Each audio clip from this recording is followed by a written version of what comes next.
এখন আমি দাঁড়িয়ে আছি অরেঞ্জ ভ্যালি টি গার্ডেনের পাশের ভিউ পয়েন্টটাতে। এখান থেকে পাহাড়ের দৃশ্যটা জাস্ট অসাধারণ। এখান থেকে বেরিয়ে সোজা আমি চলে যাচ্ছি পাহাড়ের আঁকাবাঁকা পথ ধরে পাহাড়ি একটি ছোট্ট গ্রাম লেপচা জগতের উদ্দেশ্যে।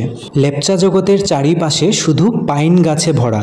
তো আমরা চলে এসেছি লেপচা জগতে।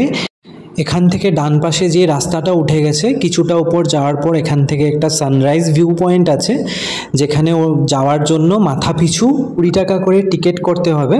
তারপর ভিউটা জাস্ট অসাধারণ ছিল, বাট আমি সেখানের ক্লিপটা নিতে ভুলে গেছি, যার জন্য দেখাতে পারিনি।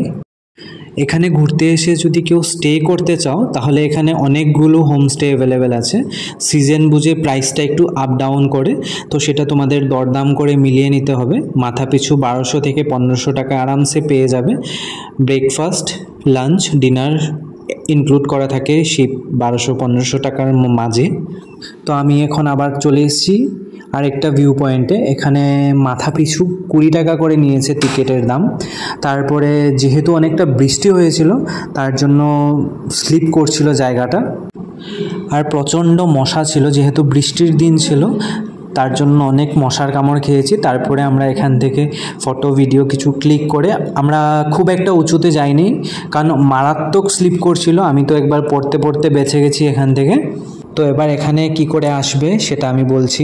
দার্জিলিংয়ের থেকে আমরা একটা কার বুক করেছিলাম যার প্রাইস নিয়েছিল 2500। তো আমরা অনেকগুলো সাইট সিন করতে করতে আসছি যেহেতু, তার জন্য আমাদের একটু বেশি নিয়েছে। তো তোমরা শেয়ার গাড়ি পাওয়া যায়, কিন্তু শেয়ার গাড়ি হলে ফেরার সময় কষ্ট হয়, তোমাদের এখানেই স্টে করতে হবে।